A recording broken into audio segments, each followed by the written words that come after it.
ఆట విడుపు కార్యక్రమం అయితే చాలా సక్సెస్ఫుల్ గా జరుగుతుంది. సో అందులో భాగంగానే వాళ్ళందరూ ప్రతి ఒక్కరు కూడా చాలా ఇంట్రెస్టింగ్ గా గేమ్స్ అయితే ఆడుతున్నారు. సో ఎలా ఉంది ఏంటనేది ఎమ్మెల్యే గారు ఉన్నారు, మాట్లాడదాం. మేడం చెప్పండి, అసలు నిత్యం ప్రజల మధ్య ఉంటూ సమస్యలు తెలుసుకుంటూ చాలా స్ట్రెస్ గా ఉంటారు.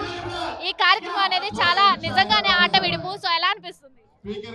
చాలా బాగుంది. యాక్చువల్గా అందరూ ఎప్పుడు ప్రజల్లో ఉండే ప్రజాప్రతినిధులకి ఆట విడుపులాగా మన ముఖ్యమంత్రి సీఎం చంద్రబాబు నాయుడు గారు, స్పీకర్ గారు అందరూ ఈ మాదిర అందరికీ పోటీలు పెట్టడం, గేమ్స్ అన్ని ఆర్గనైజ్ చేయడం చాలా బాగా చేశారు. అందరూ చాలా హ్యాపీగా పార్టిసిపేట్ చేస్తున్నారు కూడా.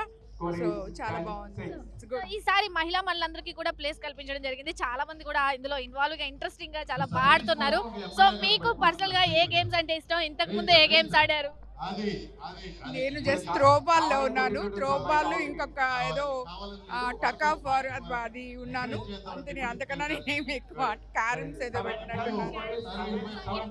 ఇప్పుడు ఎందులో పార్టిసిపేట్ చేస్తున్నారు మేడం? త్రోబాల్. ఎలా అనిపిస్తుంది మేడం? చాలా చాలా రిలాక్సేషన్ ఉంటుంది. ఇంతమంది కొలీగ్స్ తో ఆడడం అనేది చాలా చాలా అంటే టైం ఉన్నప్పుడు ఎలాగో మనం ఆడలేము, అసెంబ్లీలో టైం అయిపోతుంది. సో ఇలాంటి కార్యక్రమాలు ఇంకా జరిగితే బాగుంటుందని అందరికీ ఫీలింగ్. మీరేం చెప్తారు? ఇలాంటి కాంపిటీషన్స్, పార్టిసిపేషన్స్ గేమ్స్లో ఇక్కడ వచ్చి అందరం అసెంబ్లీ జరిగేటప్పుడు అందరు అసెంబ్లీ అయ్యి అందరూ ఒకరికొకరు హ్యాపీగా ఇట్లా ఇక్కడ స్పెండ్ చేయడం చాలా బాగుంది. ఈసారి కూటమి ప్రభుత్వ ఆధ్వర్యంలో ఇలా జరగడం ఇంతకు ముందు ఇలా లేవు. సో ఇప్పుడు ప్రభుత్వ ఆధ్వర్యంలో ఇవి నిర్వహించడం ఎలా ఉంది?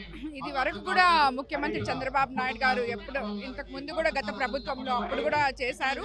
అలాగే లాస్ట్ ఇయర్ కూడా చేసాం మనం. మళ్ళీ ఈ ఇయర్ కూడా దాన్ని కంటిన్యూ చేస్తున్నాం బడ్జెట్ సమావేశాలు అప్పుడు.